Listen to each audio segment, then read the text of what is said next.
I really would rather be remembered for is somebody who created opportunities for millions of women to go beyond their self-imposed sense of limitation. The famous Boston Marathon was run exclusively by male athletes from around the world starting in 1897.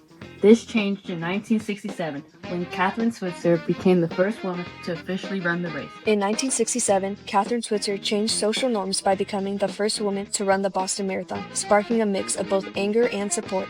This revolutionary race opened the door for women's athletics, bringing progress to running, reforming the perspective of women's capabilities, and allowing them to compete alongside men.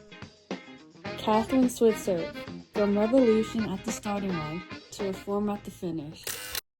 Kathrine Switzer was born on January 5, 1947, in Amberg, Germany. Just 2 years later, her family relocated to the United States, settling in Virginia. One day I told my father I was going to be a cheerleader, and he said, no, you don't want to be a cheerleader. He said, life is to participate, not to spectate. And your school has something called field hockey. Get out and run a mile every day. You'd make that field hockey. Kathrine Switzer transferred to Syracuse University.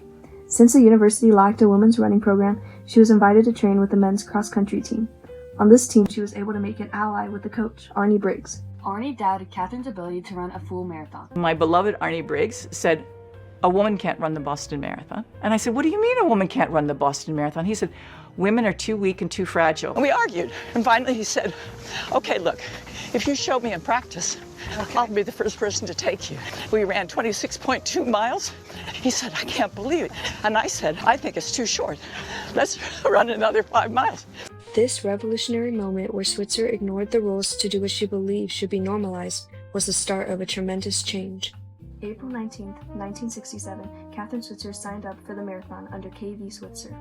Kathrine Switzer with her coach Arnie Briggs and her boyfriend Tom Miller. We're wearing black plastic garbage bags so we would stay warm. Kathy had her hoodie up, and I didn't think any of us were hiding. I thought all we were doing was trying to stay warm. Pulled up my shirt with a bib number on here. They checked it off and pushed me into the starting pen. And I said to Arnie, I went like this, and he said, see, I told you there wasn't going to be any problem.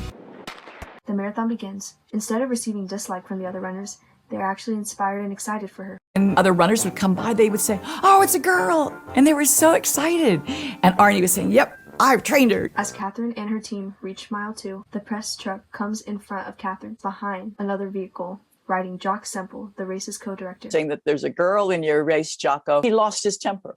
And he ran up behind me. This fierce face was right in my face. He screamed at me and said, get the hell out of my race and give me those numbers. Kathrine's boyfriend, Tom, gives Semple a good push off of Switzer.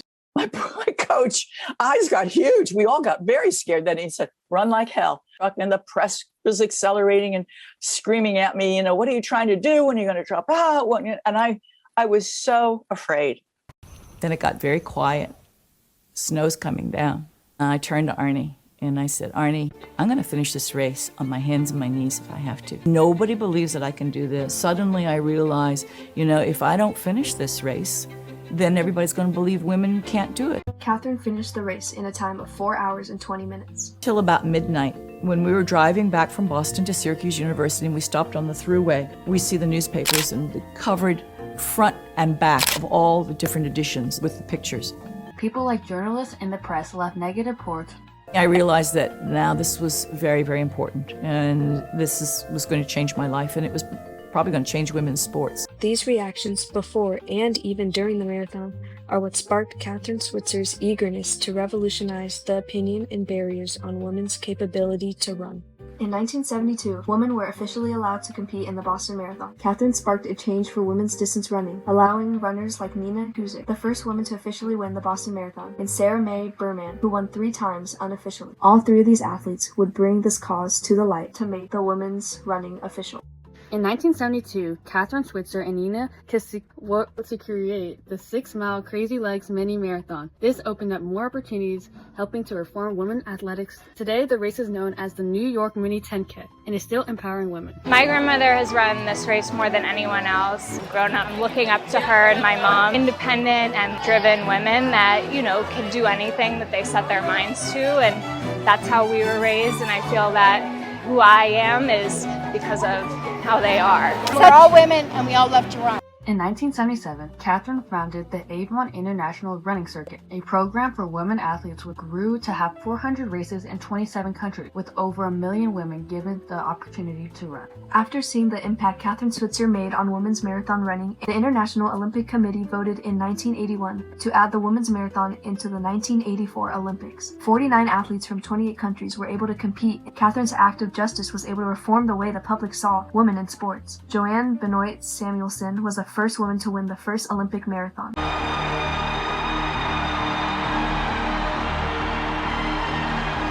Representing the United States of America, Olympic champion Joan Benoit.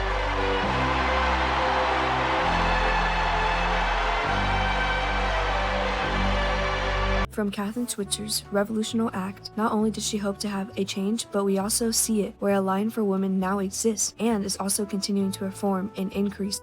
In 2017, named after her 1967 bib number, Switzer launched the nonprofit organization 261 Fearless! This global organization uses running as a means to empower women to overcome life's obstacles, fostering self-esteem, confidence, and a sense of fearlessness through local running clubs, educational programs, and events.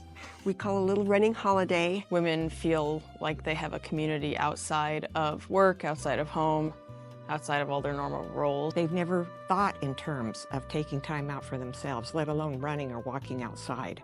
So this is a whole new attitude for them.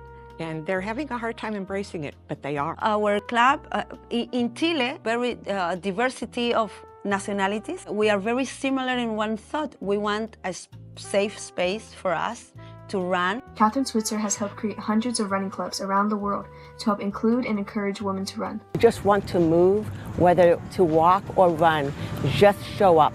I'm a woman who has 2 beautiful girls. Maybe they don't like to run, but they see her mom to do everything that she wants. That's the important part for me. That's what I have gained. Thousands of women are being impacted today because of her organization. My goal for 261 Fearless is to reach women in places right now where they can't even go to the house alone. They're not allowed to drive a car, they're not allowed to get an education. If somehow running can somehow give them the sense of strength where they are no longer victims and vulnerable, that's what I hope it can do. Kathrine Switzer ultimately worked as a catalyst leading to vigorous amounts of female accomplishments, influencing and reforming what men assumed of women's abilities. Kathrine Switzer's fearless decision to run the 1967 Boston Marathon ignited a revolution that reshaped the world of distance running and challenged the limits placed on women in sports. Her courageous act sparked strong reactions and advocates around the world. Yet it was precisely these reactions that fueled widespread reform. Throughout her persistence, leadership, and lifelong dedication, Switzer proved that women not only belonged in long-distance running, but could thrive in it.